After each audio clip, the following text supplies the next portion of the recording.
The information provided in this podcast is educational and not intended to diagnose or treat medical conditions. Dr. Doni Wilson struggled for decades to solve her numerous health issues and heal her body. But with focused determination, she healed herself.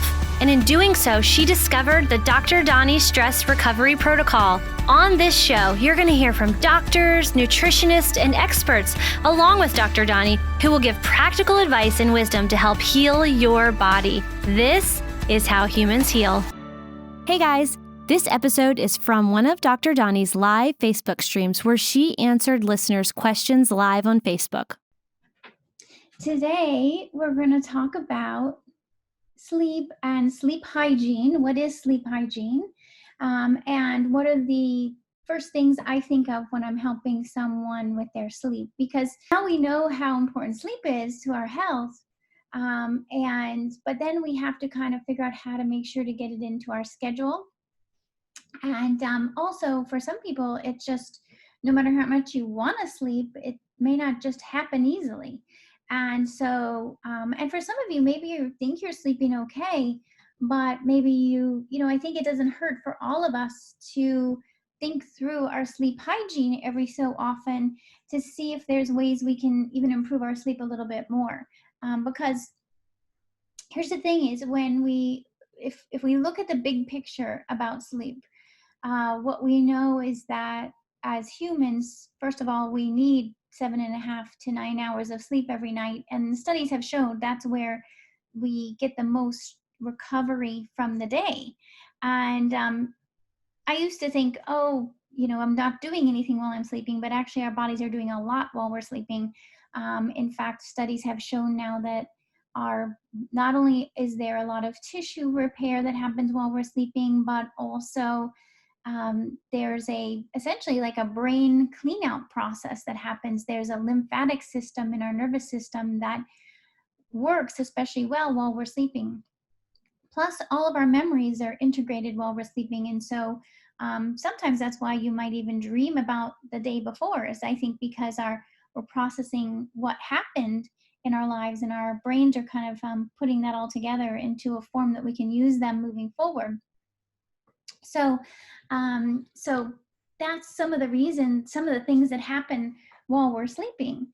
At the same time, I wanted to mention something called autophagy or autophagy. I see it pronounced both ways. So it's spelled AUTOPHAGY. And autophagy or autophagy it can feel like this kind of like hard to grasp concept. But what it essentially is really acknowledging that our bodies are constantly making new cells all the time. I think I saw recently that all the cells in our body are replaced in a relatively short period of time. It's really amazing when you think about it, because we see ourselves the same all the time, but actually our bodies and our cells are constantly replacing. And that process where our body recognizes cells that need to be replaced, it can notice the damaged cells, it can notice the cells that have had a lot of oxidative stress, and it can remove those cells and make space for new cells. And that process of replacing the damaged cells is called autophagy or autophagy. And as most things in our body, there's a healthy amount of cell replacement that should happen. When we're under a lot of stress, sometimes we get too much cellular damage and too much, there's such a thing as kind of too much turnover of cells, but there's also such a thing as not enough turnover of cells.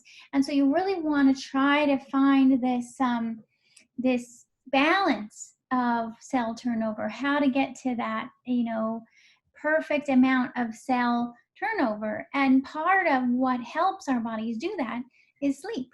And we'll talk about some other ways to help with supporting healthy cell development as well. Like there's some dietary things you can do as well. But for today, we're focusing on sleep. So sleep is one of the ways to help your body to do that kind of cell clean out process, and which is super important for every different organ, every different cell in our bodies.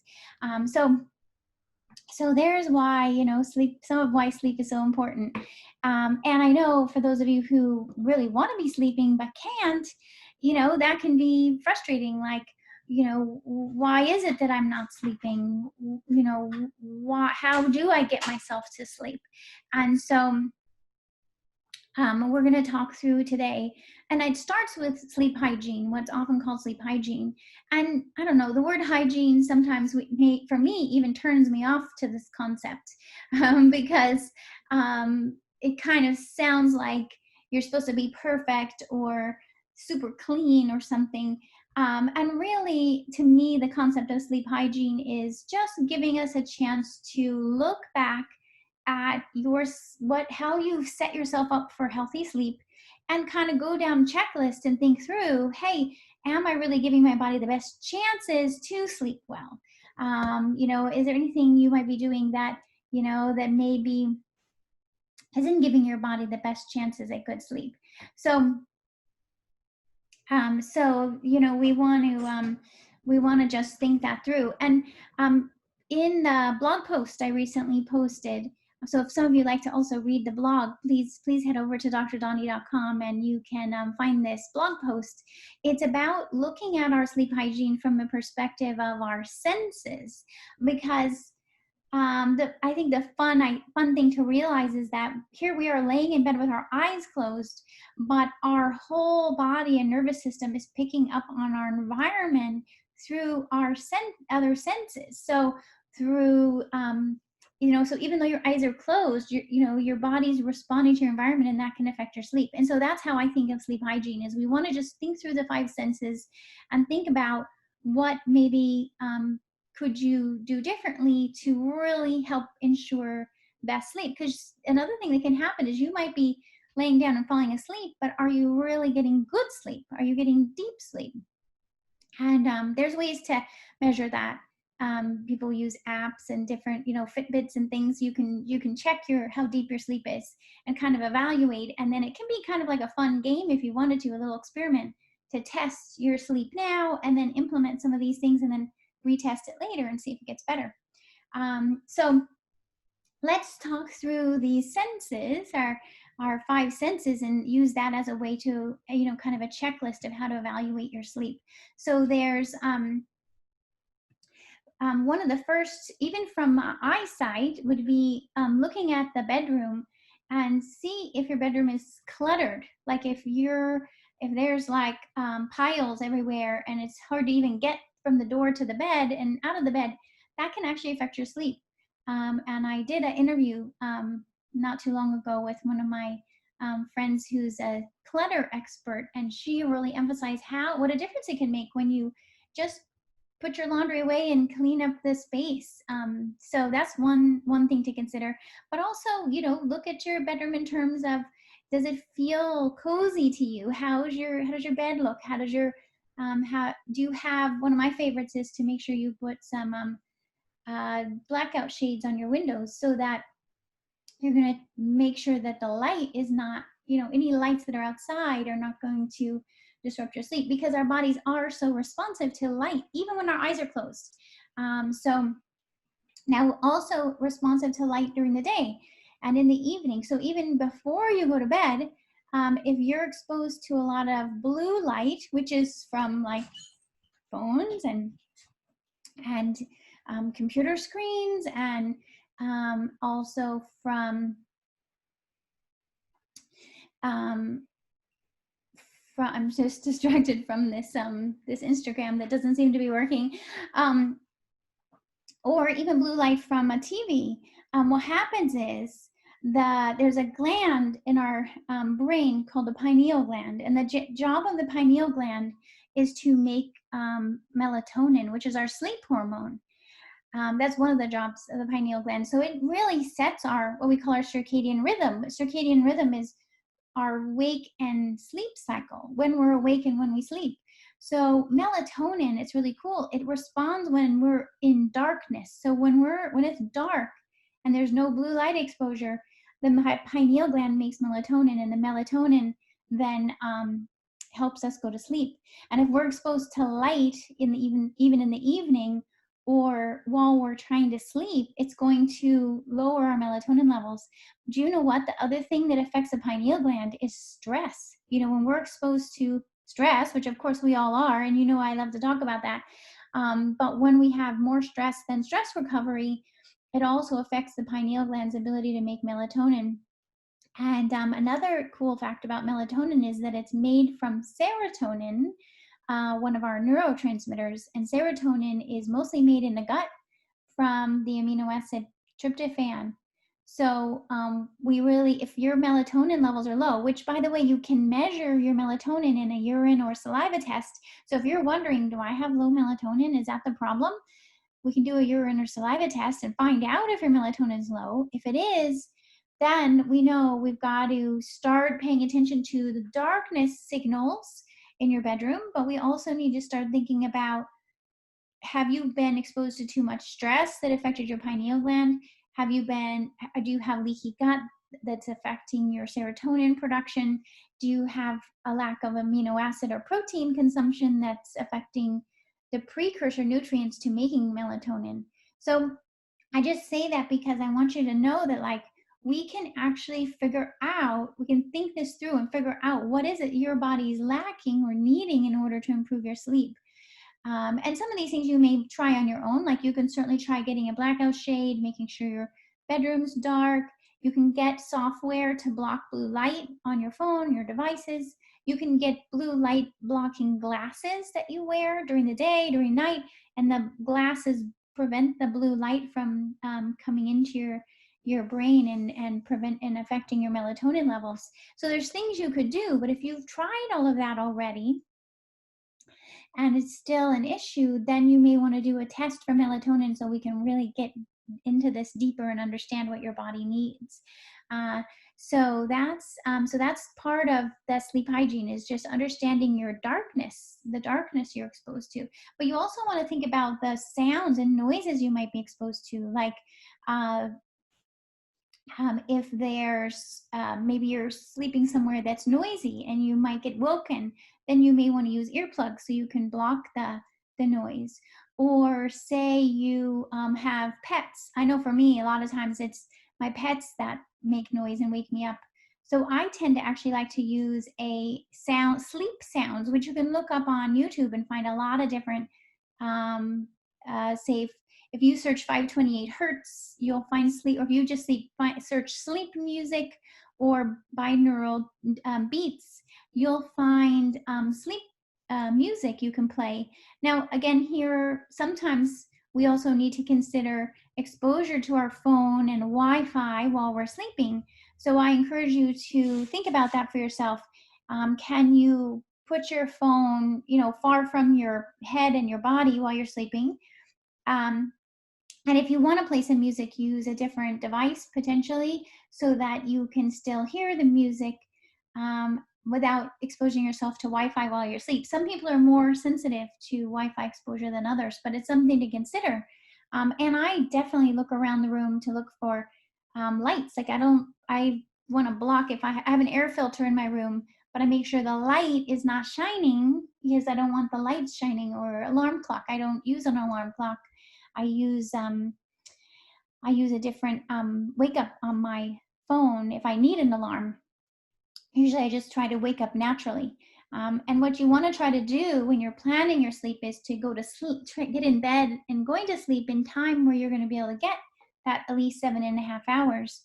It's interesting because I find that some people actually are trying to go to sleep too early.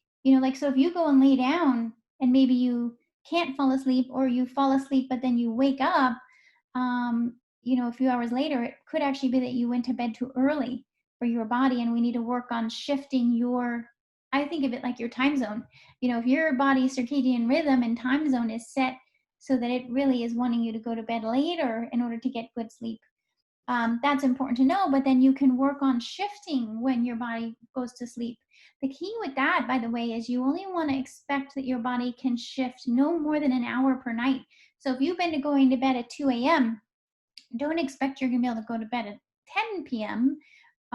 You're going to need to gradually shift that. I would say even in half-hour increments of time. So you might then go, okay, can I go to bed at 1:30? Can I go to bed at 1? Can I go to bed at 12:30? But at the same time, as you're shifting your bedtime, you're going to want to make sure you're addressing all these other factors like the light exposure, the sound exposure. You also want to think about what would be like touch, including temperature. Studies show that we actually sleep better when it's cooler in the room. So that's something to consider too, is being able to either turn down the temperature, or you can also they have these chili pads where you can sleep on it and it helps you stay cool while you sleep. And blood sugar is also an important factor, like in terms of when do you eat before bed? Like sometimes it's tempting to, if you stay up late, especially, I think that's when the carb cravings really come on, is the later you stay up. That's true for me anyway. So try to not have something to eat within 2 hours of going to bed. That also helps to give your body more time to fast overnight. So if you, eat and you stop eating at like 9 p.m. or even 8 p.m., then you're going to be ready to go to bed by 10 p.m. That gives you 2 hours without eating before going to bed. And then you're going to have no eating while you're sleeping. So that gives you, our bodies need a break from having food coming through. And that's where a lot of people refer to as intermittent fasting, which is really when we're having a no eating overnight. And it really, I find it varies from person to person how long that period of time can be. I think it has to do with your stress exposure and your stress recovery. The more you're recovered from stress, it means you might be able to go a little bit longer before your blood sugar drops out in the morning. But this is also something you want to go about gradually, and you really want to listen to your body. What time should you eat your last meal before going to bed at night? And then what time should you eat the next day? Can you do a 10-hour fast before you really feel like you need to eat? Can you do a 12-hour fast? And sometimes people go longer. And that overnight of not eating is also a way to stimulate autophagy or autophagy, which is that cleanup of our damaged cells and producing new healthy cells. So I think it ties in, because sometimes when people wake up in the night, it'll feel like you need to eat. And that's a sign that your blood sugar may be imbalanced during the day also.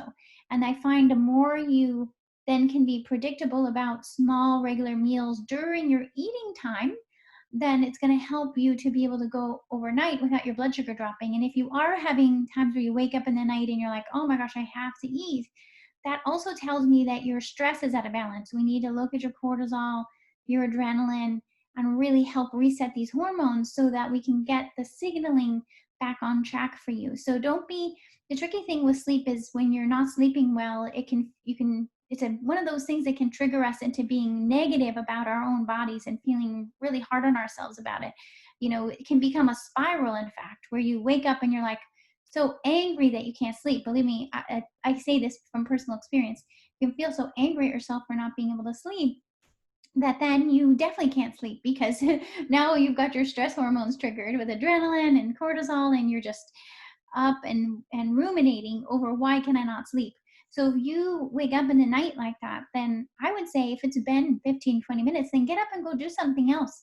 You could do a meditation, you could do some nice yoga, you could read, you could journal, something to just kind of like leave your bed for sleeping. So if you're not sleeping, get out of bed, give your body something else calming to do, keep the lights low or off, and then go back into the bed when you feel like you can go back to sleep.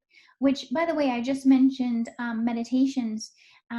Definitely bedtime meditations can be helpful, or evening meditations, to just start to tell your brain that this is the time to calm down, decrease the cortisol, decrease adrenaline.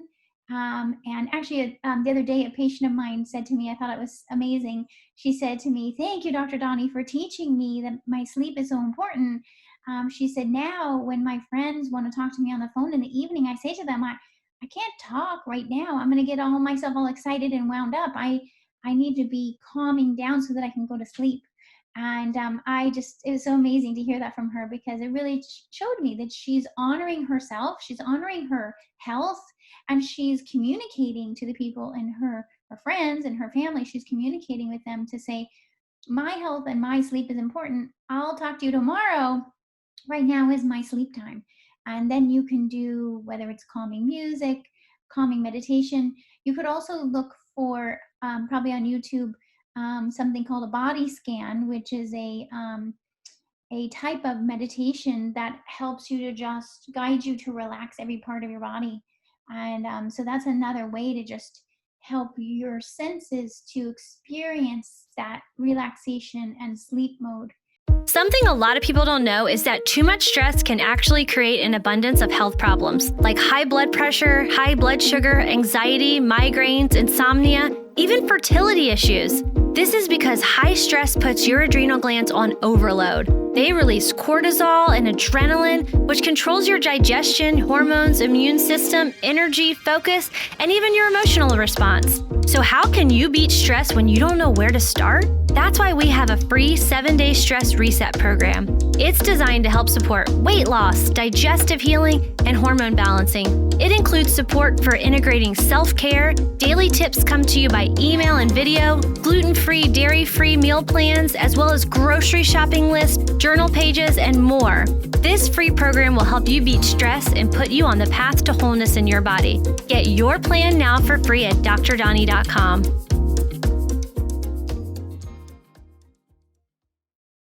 These senses, I would even include in the taste in the mouth. We talked a little bit about blood sugar balance, but I also like to pay attention to food sensitivities, because it's possible that you might be eating a food that's inflammatory or stimulating. I mean, a lot of times people think of caffeine, right? That seems a little bit obvious. You know, are you having caffeine? Are you having chocolate that might be stimulating? But the thing that people find not so obvious is to think about inflammatory foods like gluten, dairy, or whatever your food sensitivities are. And we can test for that. We can test for the food sensitivities with a finger poke test and find out, are there certain foods you're eating that are inflammatory and they're inflaming your nervous system and affecting your sleep? Same with the cortisol, adrenaline, and neurotransmitters, by the way. We can measure those as well. We can measure the cortisol in either saliva or urine, and we can measure the neurotransmitters like serotonin, GABA, dopamine in urine, and we can measure adrenaline in urine. So if this is something where you're trying all these steps to help with your sleep, but you still can't sleep, and you know you've been stressed and anxious, then it's time to do these kind of tests. And I offer these through my office and in my programs, but you're not going to find it at the usual doctor's office, and they are out of pocket, these tests. So it's something to consider. So again, you may want to try everything you can to help your sleep first, but then if you're really struggling, then you're going to want to do some testing so we can get more specific about what's going on for you. I was going to share a few common supplements that people use for sleep. And usually what you'll find, well, we mentioned melatonin. In the United States, melatonin is available over the counter. And sometimes people might take a low dose, like between 3 and 5 milligrams of melatonin it's really known and researched to help reset the circadian rhythm, like we talked about. It kind of fills in for your pineal gland to give you more melatonin. And it's especially helpful for jet lag, right? If you're changing time zones, but it can also help if you're just having trouble, getting your body to sleep. And again, when we're stressed, our body, it throws off our melatonin production. And so you almost need something to help reset that. So yes, you can take melatonin and try that. But I also recommend that if you find that you're doing that and you're still not sleeping, that's not the end of the search. There's so many more things we can do. In fact, one of my other favorite ways to address the pineal gland and melatonin production is with the Russian Kavincin peptides, which are proteins that signal to reset the function of the body. So there's a peptide called endolutein, which is the peptide for the pineal gland, and it can reset the function of the pineal gland after being exposed to stress. So what we're doing is we're helping your body reset and make more melatonin, versus taking melatonin, which is replacing what your body should be doing on its own. And so, yes, I would say you can use melatonin, but I really encourage you to think through, why is it I'm needing melatonin? Why is my melatonin not being produced in a healthy way? Is it because I need stress recovery? Is it because I'm getting exposed to light at night? Is it because I'm getting exposed to blue light in the evening? Really ask yourself, why? Why is this? And then use the melatonin if you need to, but also find out, how can you really help your body get back to healthier function on its own. And then, so melatonin and then the capsaicin peptides, those are common supplements that you might try. There's also a lot of herbs that are calming. So we think about valerian is a common one, passion flower, there's California poppy, there's scutellaria, which is from, hops. These are all herbs that are called nervines, which means they're calming to the nervous system. So if you find that you're anxious, or you feel like your nervous system can't calm down and your mind is racing, those calming herbs can be very helpful. They've been well researched, and for some people, that's all you need is just some herbs to help calm your nervous system. Of course, some of these other things we talked about, like a meditation, can help calm your nervous system, calming music, many things that you can do to help calm the nervous system and help your body know that it's okay and good time to sleep. And then let's see, so those are the calming herbs. There's also calming nutrients or amino acids. So when we think about the neurotransmitters I mentioned, neurotransmitters are the messengers in the nervous system. And we have neurotransmitters that are more stimulating. That would be like dopamine and adrenaline and glutamate. They wake up our nervous system. So if we have high dopamine or high adrenaline, it's going to stimulate us. We're not going to sleep well. So we want to help. We can test those levels, but you can also just try things that support, getting those levels to decrease. Now, at the same time, we have calming neurotransmitters. The calming neurotransmitters are serotonin and GABA. And GABA, I call it our stress buffer. But when we're under a lot of stress, our stress buffer gets depleted. So we end up most times getting depleted in serotonin and GABA. And so no wonder we're not sleeping well. We don't have enough calming in our nervous system. And our body can make these substances from our nutrients, from our food all the time. But it's just, if we have more stress and not enough stress recovery, we get depleted. And so sometimes it helps to add in the nutrients that help your body make more of these calming neurotransmitters. So for serotonin, you would add in 5-HTP, which is a precursor nutrient that comes from tryptophan. And 5-HTP can be used usually 50 to 100 milligrams. I like to measure serotonin levels first. If you're taking a medication like an SSRI, then you want to check with your practitioner, because you don't want to do too much serotonin support either. So if you're on a medication, then it's important to check in on that. But if you're not taking an SSRI, you might try 5-HTP at about 100 milligrams to see if it helps. And then if you're wondering if you really need it, then I would work with a practitioner like me to get your serotonin levels measured, so you know for sure if you need 5-HTP. And there's a process of gradually increasing your serotonin if it's really low.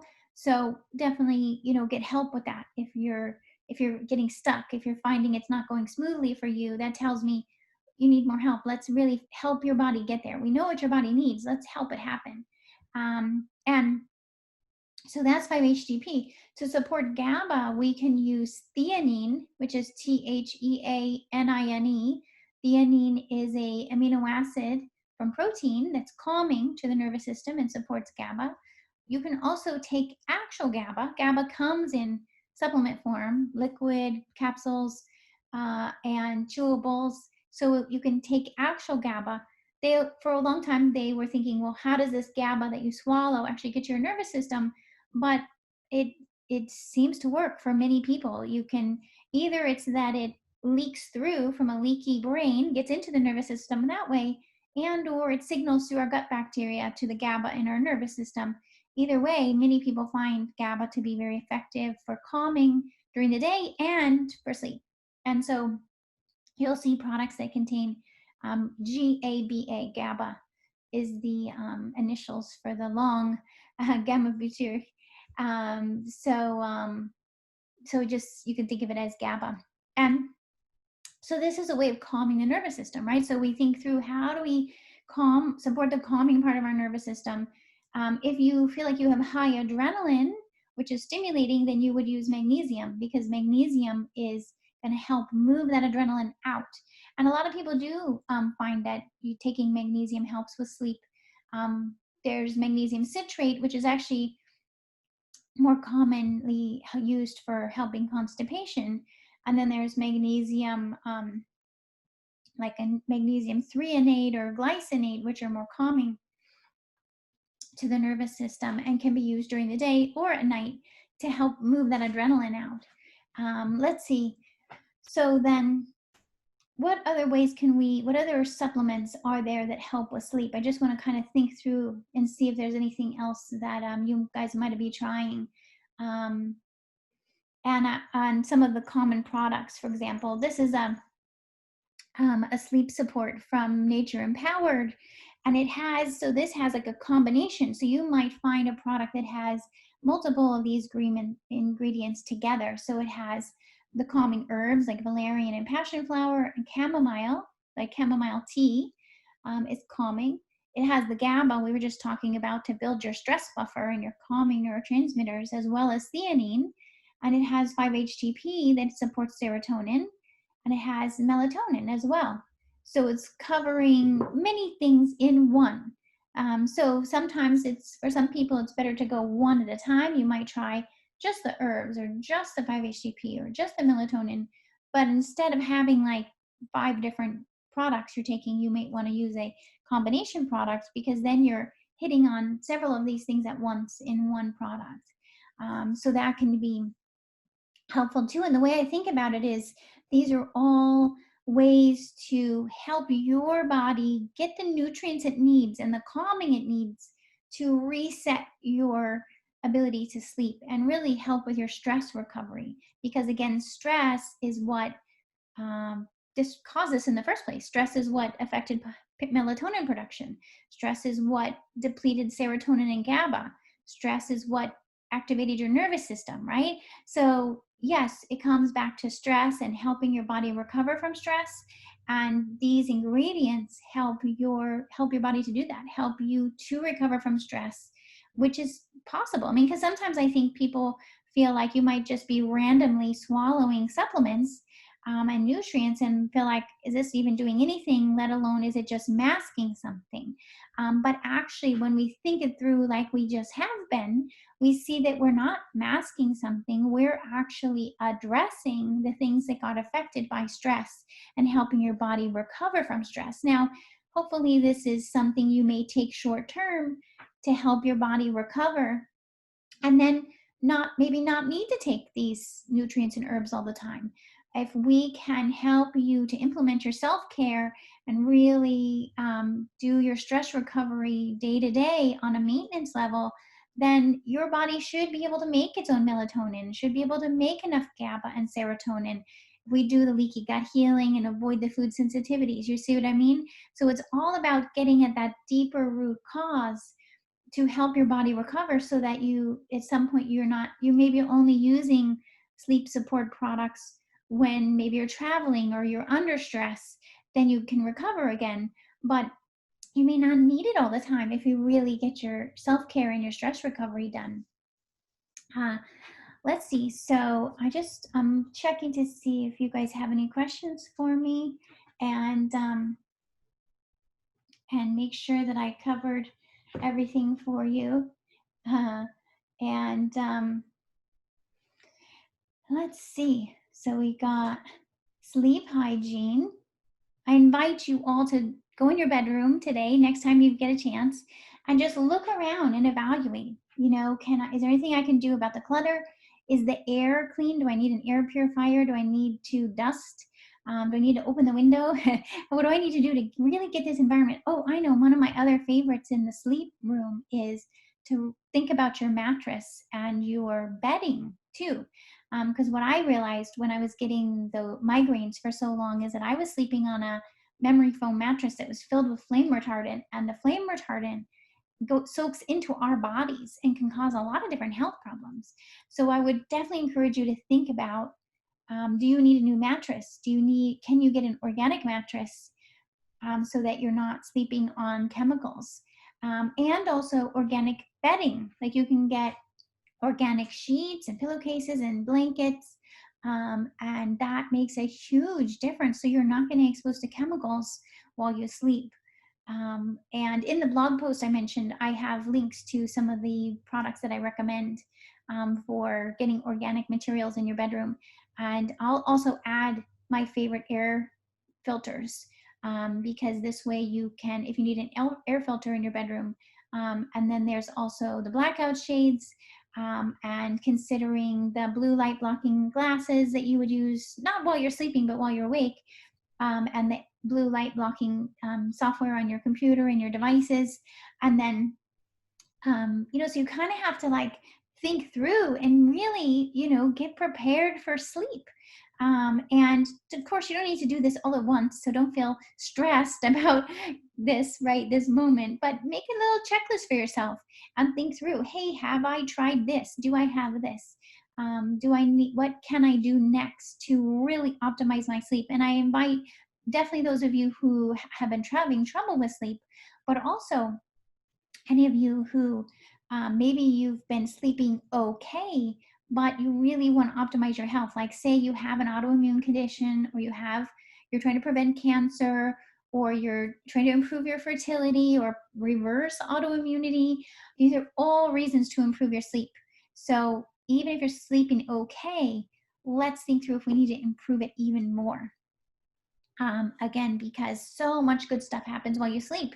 If you can get good sleep, you're not going to have to do as much stuff during the day for your health because you did all this good stuff while you're sleeping. So that's kind of cool because then you're almost multitasking while you sleep. I like that idea. So I really encourage all of you to do that. So check out the blog and then also check out my book. I have a book called The Natural Insomnia Solution. And those of you who are struggling with sleep, I encourage you to dig into that book, which you can get at Amazon. We also have it in my office, and I'm happy to send you a free printed copy of it. You'll see it at the Dr. Doni store where you can order. You just pay the shipping, and we'll send you the book. And it guides you through the steps of thinking about your sleep issues and how to systematically go through and identify what are the issues for your sleep and how to address them at a root cause. Because a lot of times when you'll hear about sleep, it's kind of superficial, or, sometimes people are, if you're really not sleeping, you just need to take something. In fact, a lot of people are taking medications for sleep, even benzodiazepines, which are one of the most highly addictive medications for sleep. And I just really want you to know there's so much more we can do. Yes, you might need a medication. If you're really in a spiral of insomnia, you might need to be on a medication short term. Of course, that's up to you and your doctor. But I want you to know that that's not the end of the road. That doesn't have to be the only thing you just get used to, because there's a reason you're not sleeping well. I want to know and help you discover why is it that you're not sleeping well? How do we solve that by going through the systematic approach of understanding the physiology of sleep and the physiology of your body and the physiology of stress. By understanding that, we can usually, and it's not usually just one thing, it's usually multiple things that need to kind of orchestrate together and get your hormones balanced, your neurotransmitters balanced, your digestion recovered, your stress recovery done, so that you can actually just have your body lay down and go to sleep. But it's not, there's a lot that goes into it. I think that even someone who just has a really busy day and just lands in bed and isn't thinking about their sleep hygiene, I think they also need to be thinking about this and go, wait a minute, when I land in my bed and I'm exhausted, I want to make sure that my body's getting the most out of my sleep, the most recovery. Because the other thing that happens, the other health issue that's associated with not getting good sleep is dementia and various kinds of neurodegeneration. So if you're wanting to improve your memory, improve your mood, improve your energy level, prevent these health issues, prevent dementia, then we need to make sure you're getting the best sleep. And that's why I wrote the book, The Natural Insomnia Solution. And that's why I'm here today talking it through with you and posting on the blog. And I'll continue to give you sleep tips. It's also in my 7-day stress reset, which you can get on my website at drdoni.com. And the 21-day stress remedy really helps you to implement better sleep. And what I do in those in the stress reset and the stress remedy is daily help you implement these sleep hygiene tips so that you can really gradually, because I believe that when we implement steps incrementally and baby steps, we're much more likely to be successful and create lasting change. So we implement little by little, and always giving you a chance to notice how your body's responding, journal about it, notice what comes up, help your body through it, and gradually create a shift in your routine and in your sleep so that you can create change that's going to last into the future. We don't want just something that's going to be for the next few days or the next week. We want to create change that's going to last ongoing into the future, so that you're really preventing health issues now and 20 years from now. So, okay, well, thank you so much for joining me, and I look forward to talking with you next time. Thanks for listening to How Humans Heal. If you liked this episode, leave a rating and a review.